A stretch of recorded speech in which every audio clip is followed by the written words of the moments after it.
سلام، احسان هستم. اومدم با معرفی و بررسی پوکو X6 پرو. معرفی این موبایل تو بازه قیمتی 17 تا 20 میلیون تومنه. باتری 5000 میلی آمپری، شارژر 67 وات سریع. وزن تقریبی 185 تا 190 گرم، فوق العاده خوش‌دست. جنس بدنه جلوش گوریلا گلاس 5 استفاده شده و بدنه پشتش هم پلیمر سیلیکون پلاستیکیه ولی فوق العاده لک برداره. پشتش انگشت راحت جاش میمونه. از وزن بدنه بخوام بهت بگم فوق العاده خوش‌دست و سبکه. 185 تا 190 گرم تقریبا وزنشه که نسبت به گوشی‌های الان واقعا خوش‌دست و سبکه، یعنی طی چند ساعت بخوای استفاده کنی دست خسته نمیشه. از صفحه نمایشش بخوام بهت بگم امولدی 120 هرتز، روشنایی تا 1800 نیت واسه ساپورت میکنه که تو نور آفتاب کاملا میتونه اون چیزی که میخوای واسه در بیاره. تراشه‌ای که دو این گوشی استفاده شده تبدیل کرده به یه غول میان رده مدیاتک دمنسیتی 8300 اولترا 4 نانومتر 8 هسته‌ای که هر برنامه شامل کال آف دیوتی و پابجی موبایل به راحتی واسط بالا میاره که جلوتر تست بازیش هم واسهتون گذاشت. حافظه رمش بخوام بهت بگم 256 رم 8 تو بازار میتونی پیدا کنی که رایج‌ترینش 512 رم 12 که مقرون به صفحه‌تره. درگاه کارت حافظه جداگانه ساپورت نمیکنه ولی خب 512 که حافظه بهت میده که قابل قبوله. 4 تا لنز گرد خوشگل واسط داره، یک دونه جای فلش، 3 تا لنز دوربین اصلی 64 مگاپیکسلیه.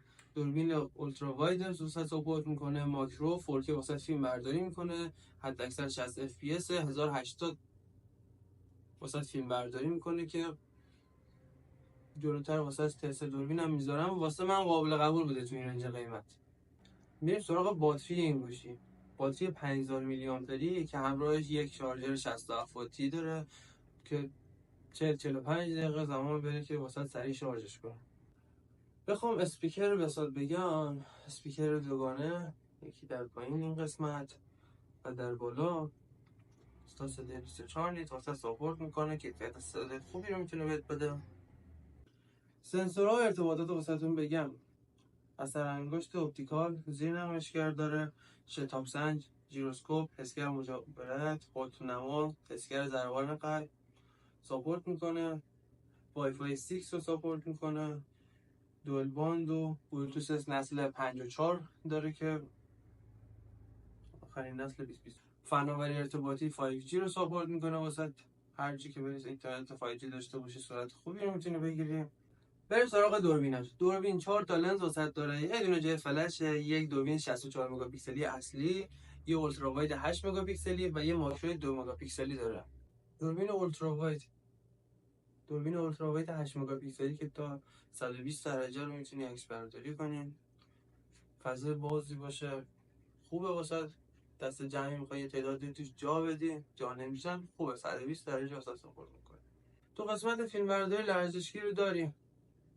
اونقدر در حد پرچم داره رو نمیتونم بهت بگم که میتونه لرزش گیری کنه ولی در حد خودش کیفیت خوبی رو بهت میده. دوربین جلو، دوربین 16 مگاپیکسلی که 1080 کیفیت بهت میده. فیلم برداریش 60 fps میتونی فیلم برداری کنی. عکس برداریش هم که 16 کیفیت خوبی رو واسه ساپورت میکنه. ببخشید پیام اومد. خب بریم واسه تست دوربین و عکس برداریش. دمت گرم که تا حالا دنبالمون کردی. کانالمون سابسکرایب کن، زنگوله رو فعال کن، لایک یادت نره. بریم ادامه فیلم. این عکس با دوربین اصلی 64 مگاپیکسلی گرفته شده. اینم با همون دوربین لنز نیم و عکس بعدی که این باشه یه خورده زومش بیشتر شده و این عکس هم حالت واید یک خورده دورتر. عکس بعدیمون که طبیعت باشه نورا رو خوب بهمون نشون داده و همین حالت رو تو شب هم گرفتیم. یک عکس تقریبا قابل قبول بهمون داده، میشه قبول کرد. حالت فیلم برداری این دوربین رو گرفتیم، رنگا رو قشنگ بهمون نشون داده. یه خورده نزدیک‌تر بریم با جزئیات بیشتر و کیفیت رنگ بهتری میتونیم ببینیم. خوب بود تو اینجا، من راضی بودیم ازش. و بریم داخل طبیعت. این فیلم هم که داخل طبیعت گرفتم و رنگا و نورا رو یه خورده رنگای سبز درخت‌ها رو به نظرم ضعیف بوده، ولی خب تو رنگای آسمونی اینا خوب بوده، مخصوصا این پرنده‌ای که از دور میشه زوم کرد و افت نداشتن. آقا بریم واسه تست این گوشی خفن برای گیم. کالافو یعنی قورت میده، بازی رو فقط داشته باش بدون هیچ لگ.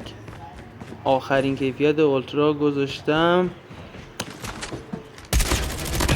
کیفیت رو نگاه کنی جانم. فقط بریم اینجا یک دو بتک خفن بزنیم.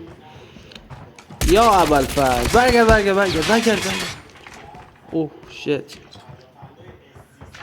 آتیششون میزنیم و اینجا یه حرکت خفن با یکیش برو. بله اینم دومی کیل. موشک هوایی بزنیم بره. تا الان جلو هستیم. تو این گوشی ببین هر چی نداشته باشه تو بحث بازی راضیت میکنه، واقعا راضیت میکنه. بچه‌هایی که عاشق گیمن شدیداً بهشون پیشنهاد میکنم. آقا ممنون که تا اینجا هوامون داشتین، ما رو پیگیر بودیم. اولین فیلممون هست که در این زمینه گذاشتیم. ممنون میشم سابسکرایب کنین، لایک، کامنت یادت نره، نظرتو بگو راجع به این. اگه عیبی داشتیم، خوب بود، بد بود، هر چی بود، ممنون میشم، خوشحال میشم، یعنی واقعا نظراتتون رو بدونم. روزتون بخیر، خدا نگهدار تا فیلم بعد.